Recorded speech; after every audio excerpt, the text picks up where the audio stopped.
A gente vai falar um pouquinho essa noite sobre o psicodiagnóstico em autistas adultos.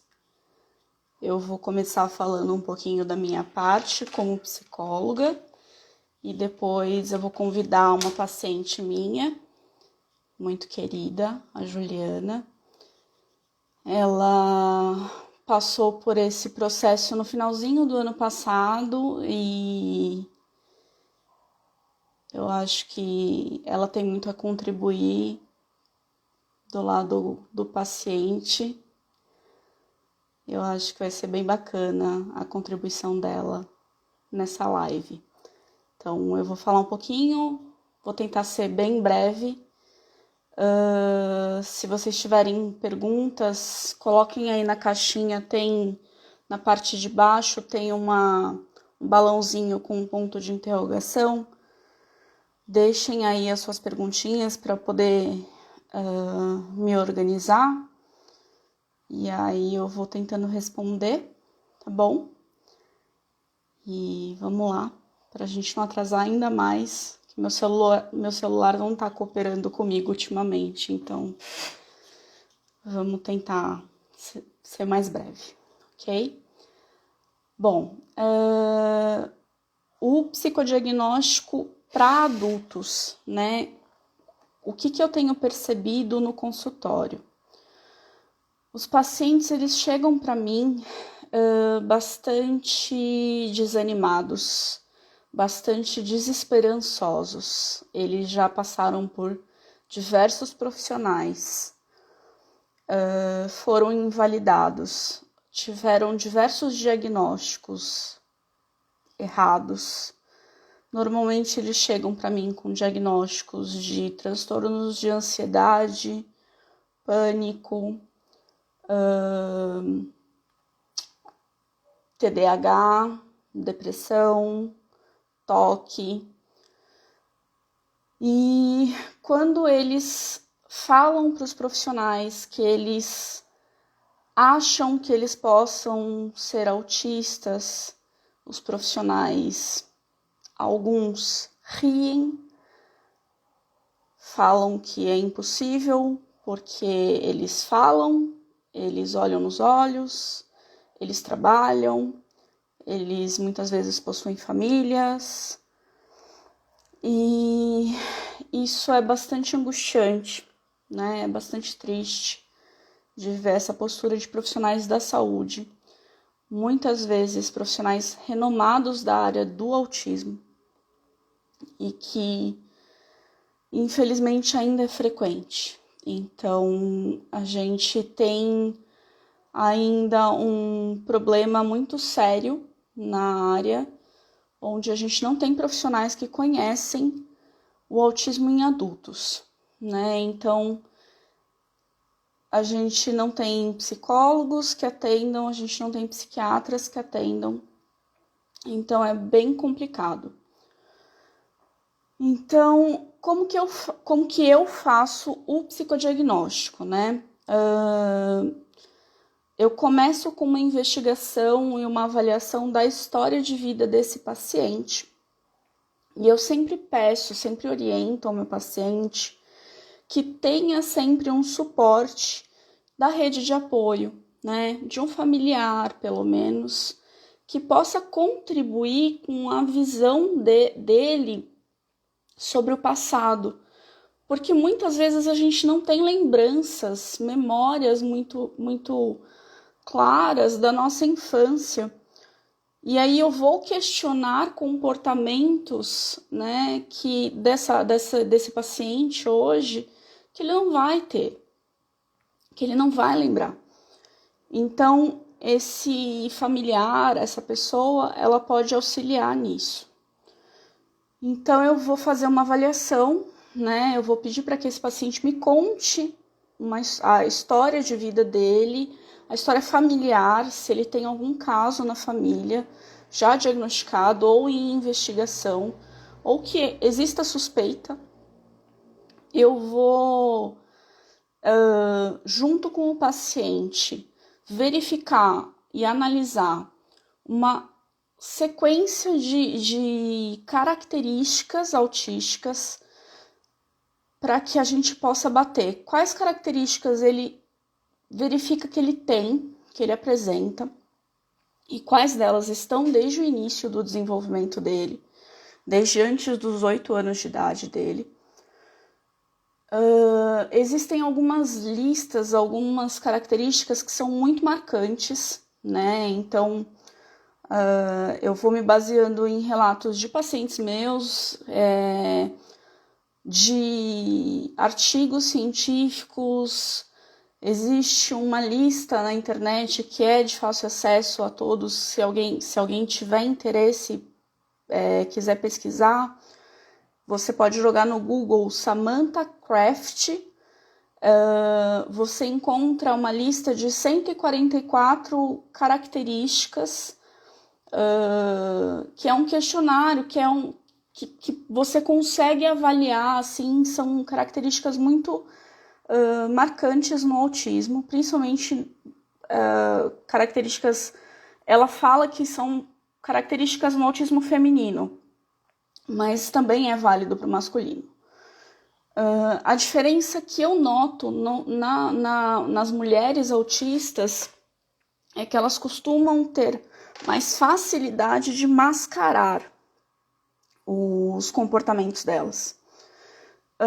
Eu também vou verificar com o paciente, vou fazer com o paciente um questionário que é baseado no coeficiente do espectro do autista do Baron-Cohen para adultos, que é uma lista de 50 questões, que são frases, e aí o paciente vai avaliar ali, dentro dessas frases, se ele concorda plenamente, ou parcialmente, ou discorda parcialmente ou plenamente. Vou verificar junto com ele também os critérios diagnósticos do manual dos transtornos mentais, que é o DSM-5, e avalio também com ele os níveis de gravidade do autismo, né? Então, sempre tendo muito cuidado, porque esses níveis, eles podem variar no período da vida do paciente, né? O paciente pode chegar para mim com um nível e passar por uma situação na vida dele e mudar de nível, né? Passar por um trauma, ou algum burnout, alguma coisa do tipo, e do nível 1 passar para o nível 2, né? Então, é sempre importante deixar muito claro isso, né? Que o nível ele não é uma coisa fixa, ele é uma coisa que ele precisa de cuidado, né? Ele precisa de uma atenção. Após essa verificação, após o diagnóstico, após a gente verificar que ele preenche os critérios diagnósticos do autismo, né, que ele se enquadra dentro de ter dificuldades de interação social, comunicação social, interesses, atividades e comportamentos restritos e repetitivos, né? Dentro de tudo isso, dentro de tudo que a gente avaliou, eu vou encaminhar esse paciente para um psiquiatra de confiança, né? Lembrando daquilo que eu falei no começo, que é difícil de você ter um psiquiatra que entenda de autismo em adultos, para que esse psiquiatra valide esse diagnóstico, ok? Isso é muito importante, ter uma segunda opinião, e assim o psiquiatra dê o laudo para o paciente. O laudo é médico, ok? Não é o psicólogo que vai dar esse laudo, é o psiquiatra, é o médico, tá bem? Vocês têm alguma pergunta? Eu vou chamar a Ju para entrar, para ela falar da parte dela, né, da parte como paciente. Eu acho que também podem surgir algumas dúvidas. Ju, você tem que pedir para entrar, eu acho. Deixa eu ver aqui.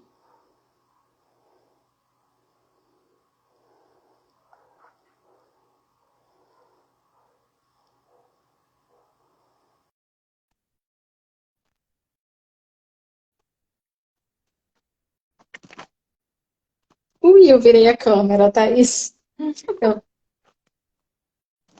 Vocês estavam vendo uma impressora. Boa noite, Ju. Boa noite. Então, bem-vinda. Queria que você Obrigada. contasse um pouquinho como que foi o seu processo psicodiagnóstico, desde antes de quando você veio me procurar até hoje. Me conta um pouquinho quem é você, né? Na verdade, acho que fazer uma introdução breve. Breve, Gil, breve. Ó, eu vou começar com a introdução. Como eu agora tenho estudado mais sobre a questão da pessoa com deficiência em geral, então eu vou começar com a audiodescrição. Eu sou uma mulher branca, com cabelos castanhos escuros, com olhos castanhos claros. Estou usando um brinco pequeno, um batom vermelho, um óculos e uma camiseta branca que eu não sei se eu vou conseguir mostrar, que está escrito autista e anticapacitista e braba. Que eu acho que já resume um pouquinho assim de mim. Eu tenho 38 anos, eu tenho alguns autistas na minha família. Desde criança, eu sabia que eu tinha dois tios, né? Eles são mais novos que eu, são do segundo casamento do meu avô, e a gente não tinha contato. Eu fui no Rio Grande do Norte com 8 anos, não os conheci, e eles foram criados distantes.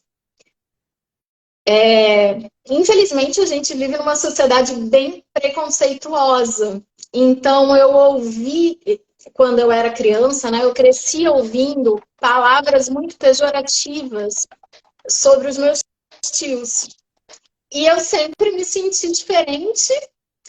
Óbvio que quando eu era criança eu não sabia o que era, quando eu era adolescente eu também não sabia o que era.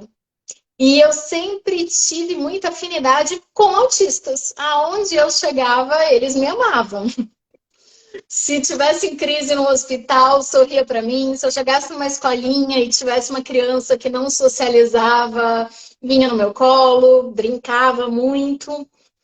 E nos últimos anos, assim, eu já tinha lido muito sobre isso. Eu tinha certeza que eu era autista. E eu tentei falar com várias pessoas, mas as pessoas não me ouviam. E quando eu tentava dizer que eu estava mal, aí diziam que eu era bonita, inteligente, era formada e tinha um emprego bom. Aí, como boa parte dos pacientes, né, eu recebi vários outros diagnósticos. É transtorno de ansiedade generalizado, é depressão, é burnout, é síndrome do pânico. E eu também fui encaminhada para muitos especialistas, né? Assim, tinha uma época que eu vomitava toda semana, vai para o gastro, não tem nenhum problema. Tem enxaqueca por meses, aí vai para o neuro, não tem nenhum problema. E eu piorei muito nos últimos 4 anos. E nesse período, uma prima minha passou por uma depressão muito forte. Ela também teve diagnósticos errados. E eu passei a estudar muito para tentar ajudá-la. E depois de sofrer bastante, a minha prima teve o diagnóstico de TDAH, né? Transtorno de déficit de atenção e hiperatividade. E apesar da gente morar distante, nós somos muito próximos. E quando ela começou a pesquisar, ela começou a ler sobre o autismo. E ela me mandava os conteúdos, né? Prima, lê sobre isso. Isso é você. Então, assim, ela foi a única pessoa de fora que verbalizou e que eu era autista, que achava interessante eu pesquisar. Aí, eu demorei para ir atrás do diagnóstico, porque meus pais são idosos, têm diversos problemas de saúde e, por ignorância, né, assim, eles tiveram muitas falas na minha infância e que eu sempre guardei e que eu tinha um receio. Eu falei assim, agora eu vou depois de adulta, ser a vergonha dos meus pais, eles podem adoecer por minha causa, e assim, a filha em tese certinha, eu agora vou fosse a decepção, né? Até que no ano passado eu piorei muito, muito, muito, muito, muito. Eu sou servidora da Justiça Eleitoral. Era um período que eu nem poderia investigar, eu estava trabalhando bastante. Eu chamei o meu chefe e falei que eu não aguentava mais. Expliquei que quando eu fui ao neuro, né, que meu chefe também me orientou a ir ao médico, porque eu tinha enxaqueca diária, todo mundo me via passando mal no trabalho, eu não estava conseguindo dormir e eu tinha falta de ar 24 horas, então eles achavam que eu tinha um problema pulmonar grave. Eu tinha dificuldade para dar bom dia.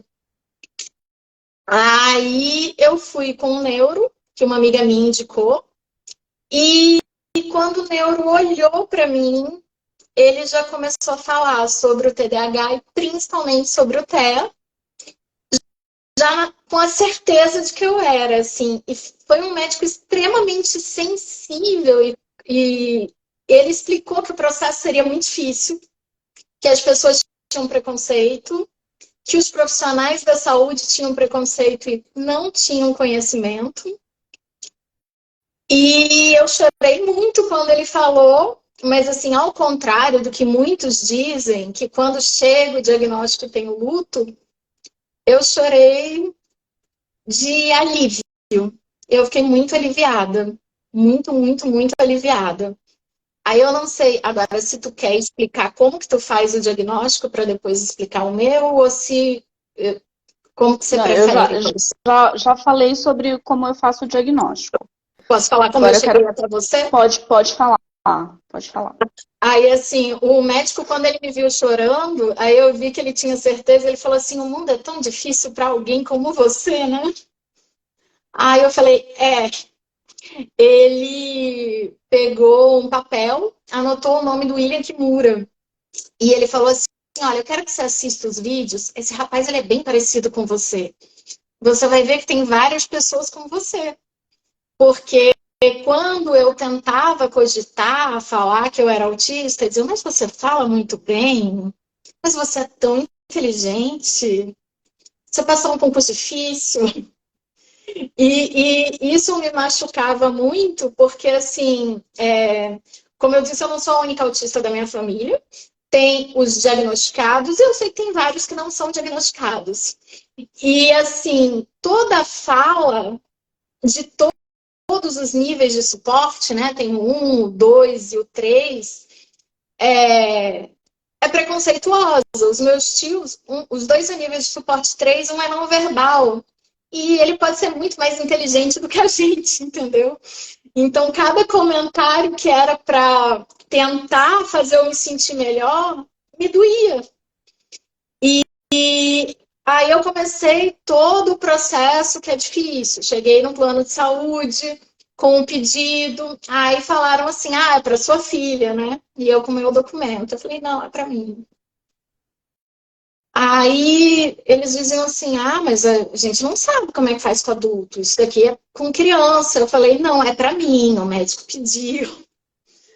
Aí eu tive que pesquisar a norma, eu tive que mandar diversos e-mails, eu tive que ir pessoalmente, eu tive que alertar por e-mail que eu cobraria o prazo. Aí eu avisava antes do prazo, eles diziam, o prazo não terminou, eu falei, ok, estou avisando que no último dia estarei aqui. No último dia eu liguei, ninguém atendeu. Faltando uma hora para encerrar o expediente, eu fui lá. E eles falaram que não tinham conseguido ainda um profissional. Eu falei, sem problema, vocês têm uma hora, eu vou ficar aqui. Aí eles conseguiram uma profissional. E a profissional que eu fui, ela tem TDAH. Então, eu tive uma dualidade durante o processo, né? A Thaís não foi a primeira profissional que eu procurei, que era a identificação com o TDAH, porque eu tenho TDAH, que é o transtorno de déficit de atenção e hiperatividade, tenho o TE, transtorno do espectro autista, e o TPS, que é o transtorno de processamento sensorial. Só que logo no primeiro dia... eu não gosto de nada pouco. Aí logo no primeiro dia, eu saí de lá muito mal. Eu vi que ela digitou e falou assim, mora sozinha, concursada, formada, várias especializações, e durante esse processo, eu fiz vários testes, eu sabia das minhas dificuldades, mas assim, duas coisas foram muito difíceis. Primeiro, eu visualizar as minhas dificuldades. Porque tem coisas que eu sabia que eu não conseguia, as pessoas não acreditavam, só que aí eu voltava do trabalho chorando e falei, gente, eu sei que eu sou ruim, ninguém nunca acreditou que eu não entendo imagem, mas eu só consegui fazer o teste que é para você entender como faz o teste. Todos os outros eu não consegui. Aí deu um pouco de uma crise. Eu falei, como é que eu era uma boa aluna? Como que eu passei na escola? Como que eu passei na faculdade? Como é que eu passei no concurso? Aí uma amiga minha comentou que aquele psicotécnico caiu no concurso dela. Eu falei, graças a Deus. E eu compartilhei com a psicóloga que eu sempre tive muito medo de psicotécnico. Eu entrei em pânico no meu primeiro concurso, eu entrei em pânico quando eu tirei a habilitação, e eu entrei em pânico quando eu passei no TRE achando que teria psicotécnico, então eu não queria que ninguém soubesse que eu tinha passado. Ela falou, mas por que você tinha esse medo? Eu falei, talvez porque eu sempre soube que eu era diferente, né? Então, assim, na memória, eu lembro de eu pequenininha no pré. Eu era boazinha, eu era boa aluna, eu era estudiosa, eu era menina que diziam, não, você era super normal, né? Quando dizem de normal, é normal. Você não dava trabalho, você ficava quietinha, brincava sozinha. Aí eu tive dificuldade no início com o apoio da família sobre as informações, os meus pais não quiseram participar, né? E tem uma pessoa que trabalhou comigo, que é como se fosse minha mãe, ela começou a cuidar de mim quando eu tinha 2 anos. E ela trabalhava comigo até o mês passado. E ela sempre gostava de falar com orgulho. Ela falou assim, olha, ela via aqui na minha casa, sempre foi assim organizada. Sendo pré, você só dormia se no dia anterior você separasse o shortinho, a blusa, a calcinha, o tênis, isso. Aí diziam, você era maravilhosa, ninguém nunca te ensinou, você sempre foi assim, diferente, especial.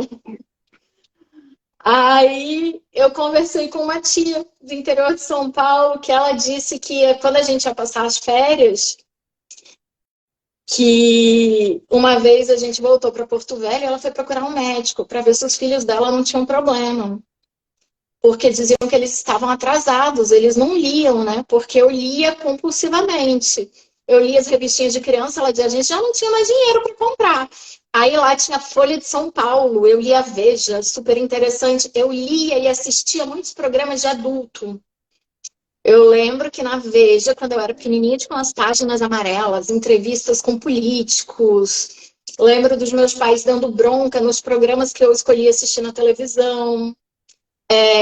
Lembro que quando eu era criança, eu pedi para ler O Príncipe, eu tinha uns 10 anos. Só que não era o Pequeno Príncipe, era o Príncipe de Maquiavel. Eu pegava livros de filosofia. E na adolescência, foi ficando assim mais forte, né? E assim o isolamento em relação aos colegas na escola, que eu gazetava, né? Eu fugia da educação física e eu era bem estranha. Eu lia Machado de Assis, essa de Queiroz.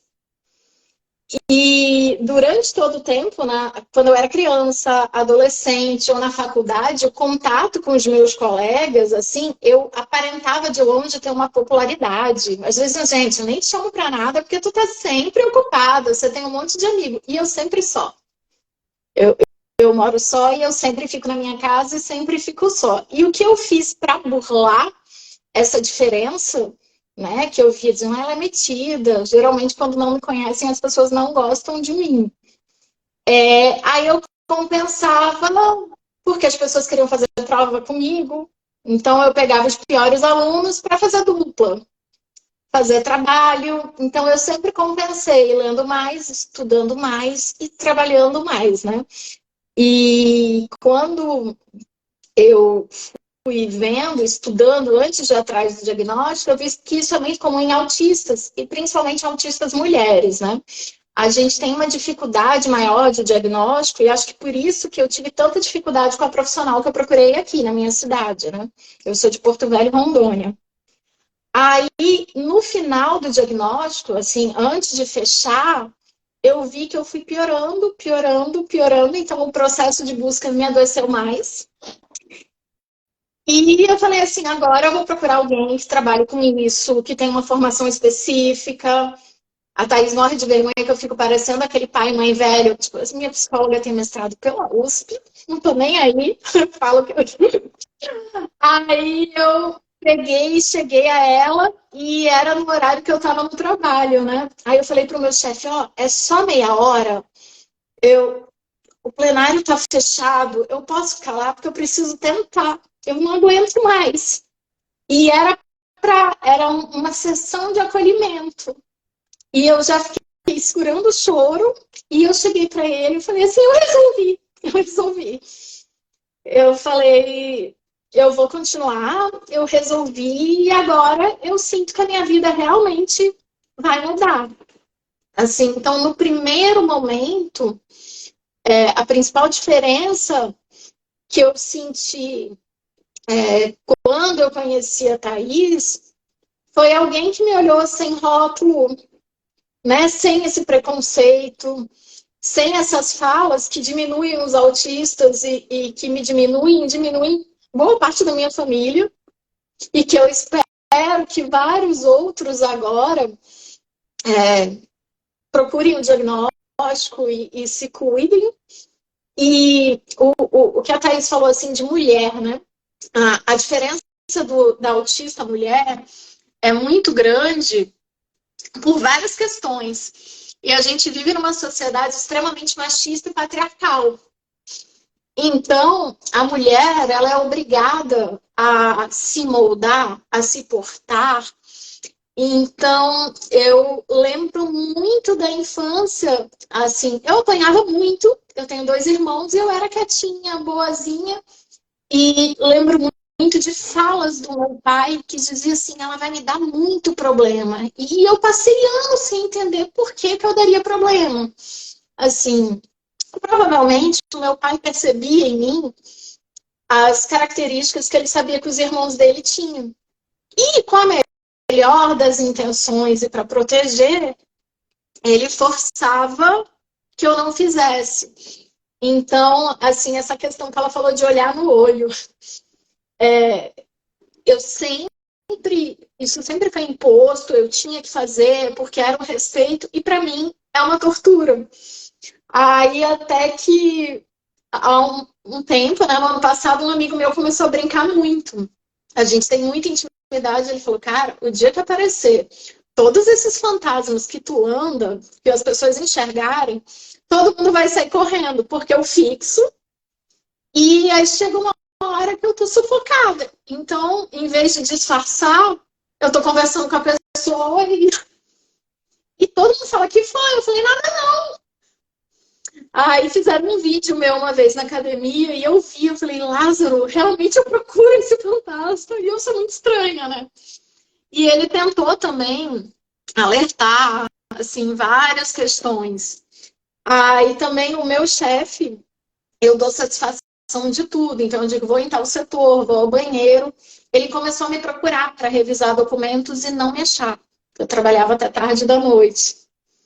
Aí ele percebeu que eu me trancava no banheiro, porque se você não pode se expressar, né? Por exemplo, um dos meus tios, ele fica dando tapinha no ar e mexendo no olho. Aí eu busquei uma forma diferente. Eu digo assim, eu tô procurando ponta dupla, né? Eu mexo e eu quebro meu cabelo inteiro, assim. Aí as pessoas brigam comigo, porque quando eu tô nervosa eu faço isso, então eu me tranco no banheiro e mexo no meu cabelo e fico horas trancada no banheiro. E eu fui fingindo. E antes eu fazia terapia com um profissional que, pela especialidade, entendia que não se deve taxar. Eu falei várias vezes isso com ela, que eu achava que eu era autista. E ela dizia que não. E uma das coisas que me fazia muito mal é porque eu sou muito verdadeira, muito direta. Foi até o que o médico viu. Eu não consigo filtrar. Né? Para mim, o presidente do tribunal e a zeladora são iguais. Isso é uma coisa óbvia e eu não tenho que tratar ninguém diferente e às vezes choca. E eu dizia para ela, eu sou extremamente verdadeira e eu finjo o dia inteiro. Eu falei, eu não aguento mais fingir. Então, quando eu busquei a Thaís, foi falar que eu não aguentava mais. Eu tinha dores no corpo inteiro, eu vomitava, porque assim, é muito cansativo você fingir todos os dias. É muito cansativo você não poder ser quem você é. E é muito cansativo você procurar ajuda e ninguém te ouvir por conta de um estereótipo, né? Porque todo autista tem que ter um padrão específico e quando eu recebi esse acolhimento, foi a força que eu precisava, porque eu me considero, sim, uma mulher muito forte, já passei por muitas questões e isso era um conflito para mim. Como que eu sou tão forte e eu não consigo ser eu e me mostrar como eu sou? Aí, quando a Thaís entrou na minha vida, assim, me deu essa força. Super tempo, né, Ju? Não, Eu mas você achei já que fazia tipo entrou. um ano. Não, foi assim, Eu mas tava foi achando uma que fazia um mudança. ano, tipo, faz meses. Faz meses, mas foi uma mudança absurda, assim. Eu fiz anos de terapia e ela já chegou e eu brinco que, assim, hoje em dia eu não bato, eu chuto a porta, derrubo e passo por cima de tudo que tiver no caminho, assim. Foi uma mudança absurda na minha forma de me portar com os outros. Então, é por isso que eu não canso de agradecer. Não canso de dizer que a minha psicóloga é maravilhosa e fez mestrado pela USP, sabe tudo. E, assim, foi muito importante, só que assim, tem o diagnóstico, né? Para mim foi um alívio, eu fiquei feliz. E tem também a mudança das pessoas. Como as pessoas lidam com isso, né?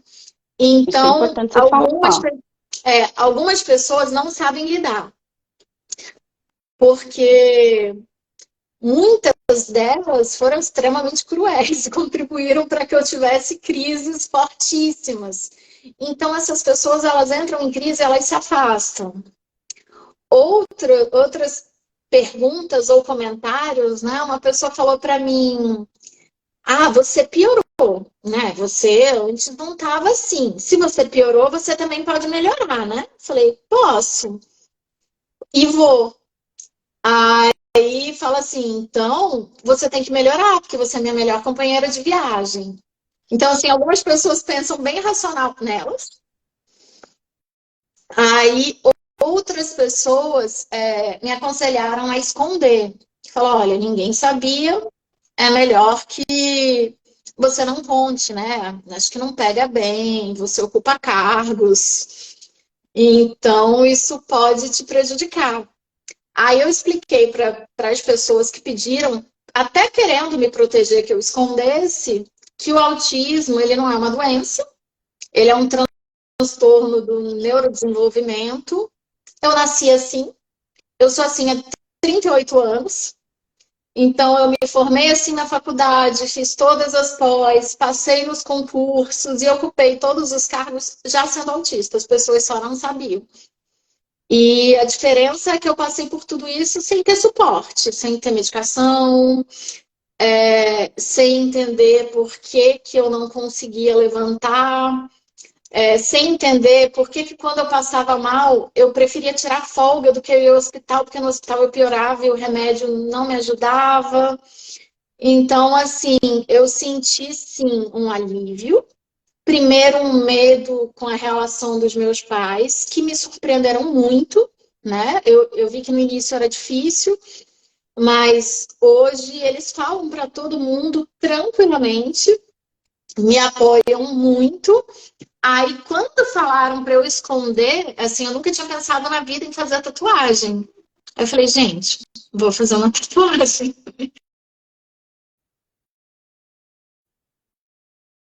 Travou, Ju. Foi Eita. lido pelos autistas. Travou? É, Travou. Oi, voltou. voltou? Então, deixa eu mostrar. Voltou. Assim, eu fiz essa tatuagem, que é o símbolo símbolo da neurodivergência, que foi escolhido pelos próprios autistas. Eu não tinha contado para os meus pais, né? Para minha mãe eu contei um dia antes. Aí eu terminei, cheguei na casa do meu pai, ele tem 74 anos, é diabético, hipertenso. Aí eu falei, eu vou pessoalmente, né? Porque se der algum problema, eu já vou pro Vai hospital. infartar o velho. Aí eu cheguei e fui mostrar. Como eu pratico Muay Thai há muitos anos, ele entendeu que eu tava brincando de dar um soquinho, veio me dar um soquinho. Eu falei, não é isso não. Aí ele ficou em choque, mas eu vi que depois ele se emocionou. Falou que ele não gosta de tatuagem, mas essa é muito bonita, é uma causa muito importante. Eu vejo que o meu diagnóstico é um resgate do meu pai e um entendimento sobre os irmãos dele, que ele não conviveu, ele já não morava lá. Depois disso, eu já cheguei no trabalho da minha mãe e ela falando para a chefe dela: você já mostrou a sua tatuagem? O meu pai me mostrando no shopping para um gerente de uma loja, que ele sabe que o filho é autista. Ele falou: minha filha é autista, olha aqui. E assim, foi uma mudança muito rápida, né, Thaís? E Foi. assim, eu fiz, postei uma foto. E em fevereiro eu fui no encontro de trabalho no TSE, quando estavam falando sobre diversidade, acessibilidade, pessoas com deficiência, e dois colegas que sabiam, eu estava com outro colega que tem uma deficiência, ele estava de cadeira de rodas, né? Aí eles olharam assim para mim e falam, eu. Aí, quando começaram a falar algumas questões, aí eu falei, olha, gente, isso eu acho importante, tal, tal, tal, tal. E falei assim, ó, eu, por exemplo, eu sou autista. Aí ficou todo mundo me olhando. Aí, quando passou um tempo, um colega que estava lá falou, olha, eu acho muito importante o que ela disse. E ele é mais retraído do que eu, né? Porque cada pessoa é diferente, os autistas também. E ele contou que ele era autista também. Então, nós descobrimos que entre 28 assessores de comunicação, 2 são autistas. Que é uma área até que quem vê de fora acha que a gente não vai conseguir exercer. E também tinham 2 colegas mães de autistas. E uma, ela me procurou muito emocionada, porque ela disse que ela vê o filho dela em mim, assim, o jeito de falar, em tudo, e que, assim, a importância de que eu falasse sobre isso, para que ela se acalmasse em relação ao futuro do filho dela, né? E que, como ele é criança, e eu espero que mude muito, eu tenho certeza que o dele vai ser muito melhor do que o meu. Assim, ele vai ter um caminho muito mais tranquilo, com menos pedras, né? E menos coisas para você esmagar, chutar, derrubar a porta, que ele tenha menos portas fechadas. E desde então, eu depois disso postei uma foto com a minha tatuagem.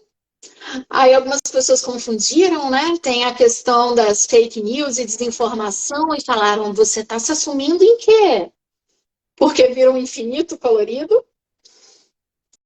Aí eu fui convidada por essa colega para fazer um vídeo para o TRE do Amapá, que seria para essa campanha de conscientização, né? E eu fiquei meio surpresa, assim, não estava muito preparada, só que o fato de ser um vídeo feito por uma mãe de autista, por alguém que realmente estava fazendo, porque queria ajudar outras pessoas, aí ela só me chamou num canto, a gente estava numa viagem, e eu lembro que eu falei para ela, eu não quero ver, eu sei que eu não estou bonita, falei, mas o vídeo não é feito por uma modelo. Falei, eu não quero. Pouco bonita. Eu tava com cara de choro, o olhinho roxo, assim, cheia de olheira. E ela percebeu que eu sempre finjo, né? Eu posso gravar vídeos e fazer tudo olhando como uma pessoa que não tem as questões que eu tenho. Aí no vídeo eu fiquei assim, né? Eu olhava para um lado, eu olhava para o outro. Então, realmente, eu me mostrei como eu sou, sem aquela máscara, sem aquela obrigação, né, de ficar. Porque eu falei que não tinha sentido eu fazer um vídeo ensaiado, então acho que a gente gravou em dois minutos. E para mim foi muito emocionante, assim, e o melhor do vídeo, infelizmente ele não ficou gravado, que era o olhar dela. Eu, ela me entrevistava sorrindo o tempo todo e com os olhos cheios de lágrimas, né? Então, enquanto eu falava, eu sentia que ela estava vendo o filho dela. E, assim, depois que eu tornei público, eu fui procurada por amigos de infância ou Eu algumas acho que o pessoas. melhor, da minha parte, o melhor do vídeo foi a mensagem que você me mandou depois. Foi o áudio que você me mandou depois. Do Ai, orgulho que você sentiu. Eu acho que foi o melhor, assim, pra mim. assim, o vídeo ele representou muito para mim, porque foi isso. Eu me mostrei como eu sou, eu expus para todo mundo. Ele foi gravado por alguém que eu também conheci há pouco tempo, mas significa muito para mim, que é a Roberta. Ela é assessora de comunicação no Amapá. E ela é uma pessoa que realmente ela tomou isso como algo importante não só para o filho dela, mas para a vida dela, para que ela ajudasse o máximo de pessoas.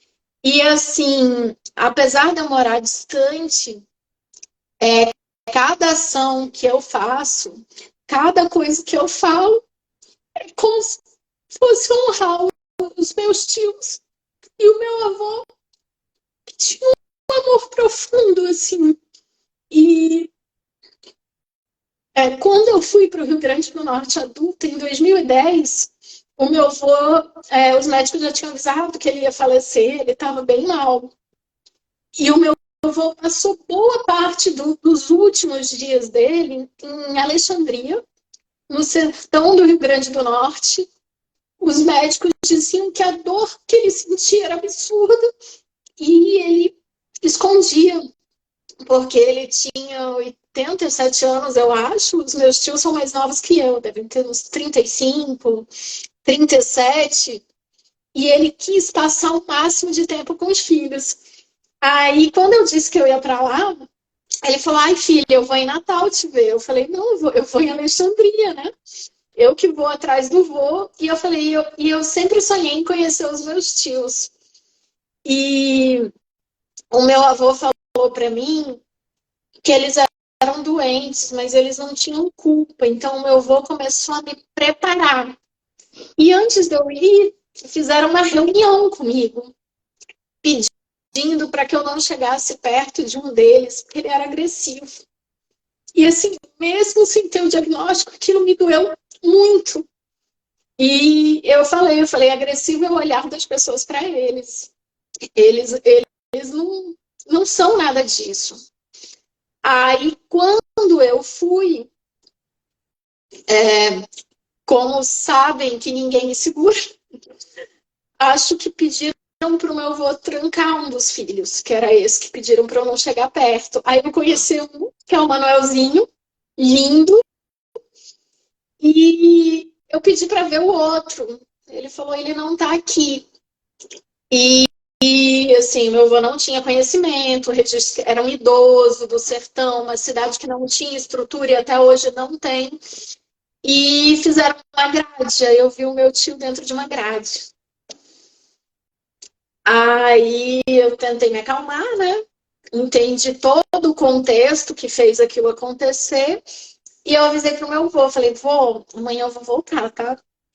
E eu quero ele aqui. No outro dia eu voltei, fiquei do lado do Manuelzinho, do Felipinho. Aí desobedeci, né, todas as recomendações, abracei, tirei foto, postei foto. E o meu avô ficou muito feliz. E eu fiquei sabendo que depois que eu fui embora, né, ele morreu meses depois. Ele não entendia o que era rede social, aí ele contou para todo mundo. Ele falou assim: a minha neta, que mora lá em Rondônia, colocou os meus filhos na internet. Aí, mesmo sendo sobre o diagnóstico, Thaís, eu posso só fazer um registro em relação a uma. Aí, assim, o sofrimento dele, eu voltei mais uma vez, eles estavam com a mãe, que também tem problemas de saúde, E depois disso, graças a Deus, eu nem tenho tanto contato. Eu trabalho muito, eu quase não olho o celular. Aí uma tia levou eles para Natal. Ela cuida deles. E assim, se é difícil para uma pessoa como eu, se eu sofro preconceito quando eu vou em algum órgão público, quando eu digo que eu sou autista, quando eu tento buscar algum direito, então essa minha tia cuida de 2 adultos, né? Um que, como eu falei, dá tapinha no ar, mexe no olho e não fala, e ela assumiu tudo isso para ela. E, e é isso, assim, a minha vontade é que mais pessoas se tratem, né? Várias pessoas me procuraram e já começaram a se tratar, elas tinham vergonha de ir atrás, eu tenho vários amigos, e agora deixou de ser uma ofensa. Na minha família, várias pessoas já falam assim, né? Porque antes, fulano é doido. Agora dizem assim, não, porque como eu sou estudiosa, certinha, aí falam assim, eu acho que fulano é como Ju. Ou então, quando eu quero tentar ajudar alguém, aí eu chego e digo, tia, você sabe, né, que fulano é igual eu. Então, tá deixando de ser pejorativo. E isso, para mim, é muito importante. Muito, muito, muito História importante. linda. Obrigada por compartilhar sua história, Ju. Sua história é linda, merece respeito, merece admiração. E assim, eu sei muito mais do que isso, né?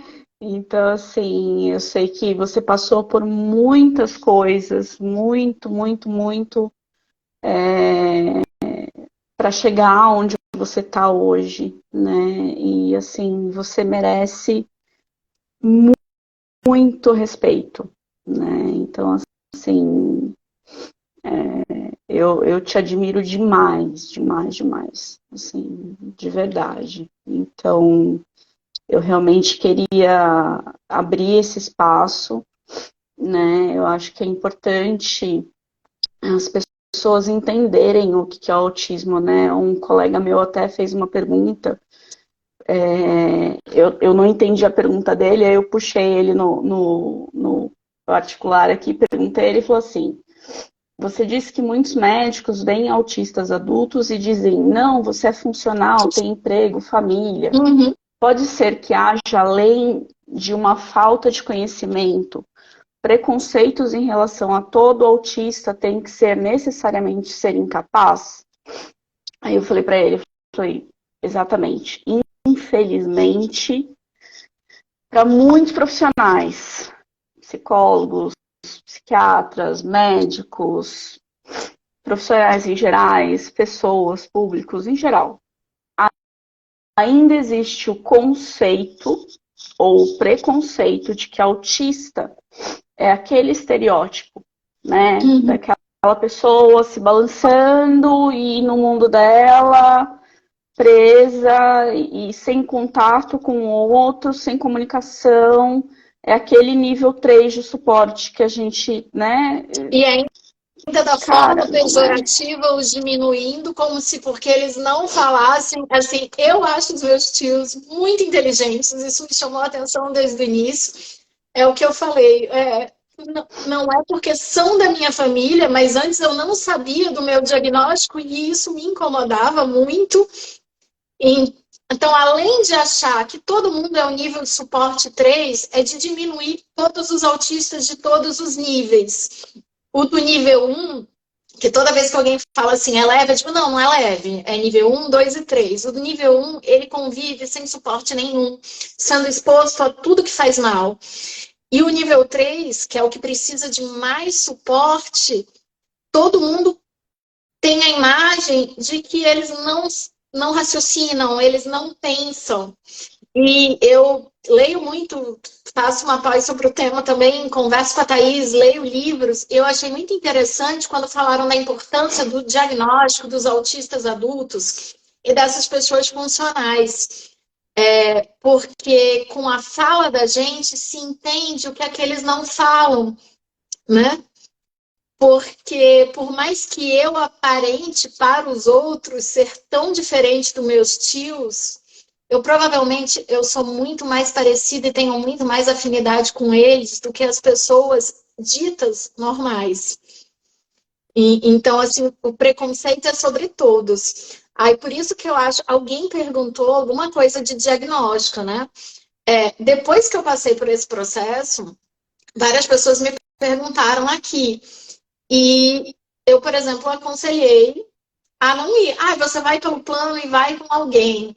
Assim, independente de onde a pessoa morar, de onde ela estiver, no caso de um autista adulto, é essencial que procure algum profissional que trabalhe especificamente com isso, né? Com Porque adultos.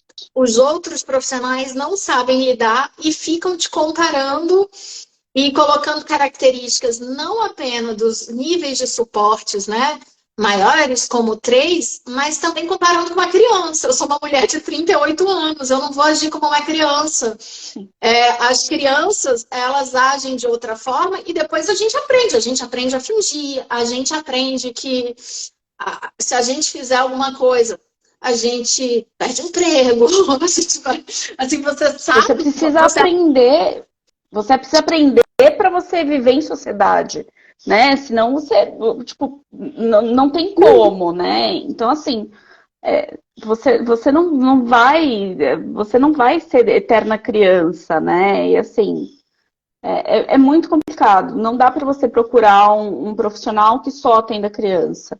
Você precisa procurar um profissional que atenda adultos. e que tem uma Não carência tem muito como. grande de profissionais que atendem adultos, tanto que você é de São Paulo e eu sou de Porto Velho, Rondônia. Sim, eu não É. consegui, pelo menos no meu período de busca, eu não consegui ninguém. E eu tô atendendo só online, porque assim, a minha demanda é online.